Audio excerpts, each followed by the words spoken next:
مہدوی صاحب ایک بچہ نہیں ہے، ہزاروں بچے دارالسکون میں آتے ہیں اور کیونکہ جسمانی یا ذہنی طور پر معذور ہوتے ہیں. جیسے ایک اور بچی ہمارے پاس آئی تھی جس کے والدین چونکہ وہ ذہنی طور پر معذور بھی نہیں کہہ سکتے، جو سلو ہوتے ہیں کچھ لوگ سمجھنے میں، وہ مجھے جو ان کے مینیجر ساتھ آئے تھے وہ بتا کے گئے آخر میں کہ کئی سالوں تک جوان بچی ہے، اس کو کمرے میں بند کر کے رکھا تھا اور کھانا اندر پھینکا کرتے تھے.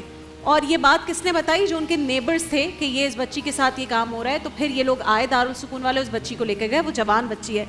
مجھے یہ بتائیے گا کہ تربیت دارالسکون والے کر رہے ہیں، ان کو نماز کیسے سکھانی ہے. 88% غالباً بچے وہاں مسلمان ہیں کہ نماز کیسے پڑھنی ہے، بچیوں کو ہر قسم کے آداب اور سب چیزیں سکھا رہے ہیں. جو لوگ اپنے ایک ایک دن کے بچوں کو وہاں چھوڑ جاتے ہیں اور برتھ ڈیز تک بھی کہہ رہے ہیں ہم کال کرتے ہیں، وہ آ کر وش نہیں کرتے بچوں کو، تو کیا ہے ایسے والدین کے لیے حکم؟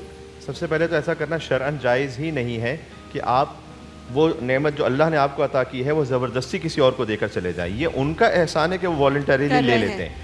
کم سے کم جا کر خیال کرنا، پوچھ گچھ کرنا، کم سے کم جا کے ملاقات کرنا.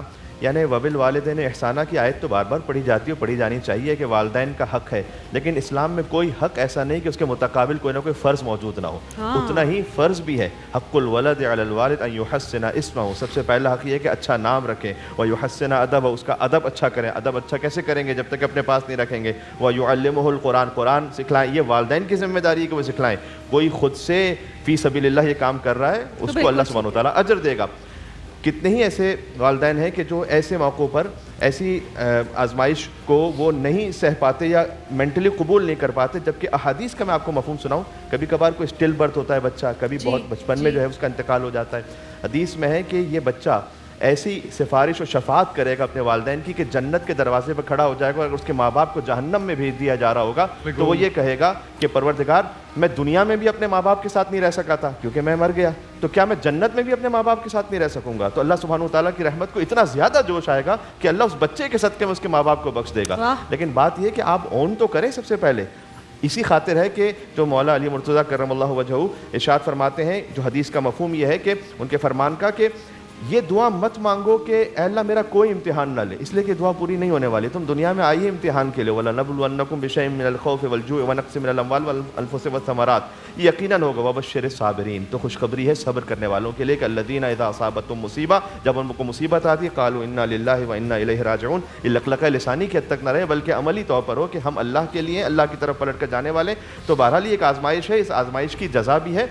اس خاطر ہے کہ جب والدین کا حق ہے تو ان کا اتنا ہی زیادہ فرض بھی ہے. اس فرض کو نبھانا ان پر واجب ہے. چاہے وہ بچہ کہ جو بہت چھوٹا ہے دنیا سے ابھی چلا گیا تو اس پر صبر کرنا، چاہے ایسا کوئی بچہ ہو اس کے لیے اہتمام و تربیت کا خاص خیال رکھنا. اور اگر وہ اس کو انجام نہیں دیتے تو پھر بہرحال اللہ سبحانہ وتعالیٰ کی بارگاہ میں جواب دہ ہیں. اس لیے کہ وہ والدین کے جب ان پر ہر ایک کے لیے، یعنی ہم کہتے ہیں چیریٹی بگنز ایٹ ہوم، جب ویسے قطع رحمی کرنا حرام ہے. ہاں تو پھر ایسے کیسے؟ کچھ لوگ ہوتے ہیں گھر کے باہر بہت اچھے ہوتے ہیں. یہ ہمارے معاشرے کی ایک اور آفت ہے. حقیقت ہے. دوستوں کے ساتھ اچھے ہوں گے، وہ اپنے کولیگس کے ساتھ بھی اچھے ہوں گے، لیکن جیسے گھر میں پہنچیں گے تو ان سے بڑا کوئی ظالم و فرعون ہوگا نہیں. وہ بیوی کو بھی جھڑکیں گے، وہ کبھی ہاتھ بھی خدا نخواستہ اٹھائیں گے، بچوں کو بھی دو تھپڑ لگائیں گے. ارے آپ کا جو اصل اخلاق ہے نا وہ گھر کا اخلاق ہے. باہر تو آپ کا بزنس ایتھکس ہے، آپ نے کسٹمرز کے ساتھ اچھا بات کرنی ہے تاکہ آپ کا بزنس چل سکے. وہ پتہ نہیں کتنا فی سبیل اللہ ہے. آپ کو جس اخلاق پر اصل ثواب ملنے والا ہے وہ آپ کے گھر کا اخلاق ہے، اور جواب بھی اسی پر ہے کہ آپ کی زوجہ کے ساتھ آپ کا اخلاق کیسا، آپ کے بچوں کے ساتھ آپ کا اخلاق کیسا ہے. وہی اگر نہیں ہے تو پھر باہر کے اخلاق کی کیا پھر حیثیت رہ جاتی ہے؟ تو اللہ ہی جانتا ہے پھر.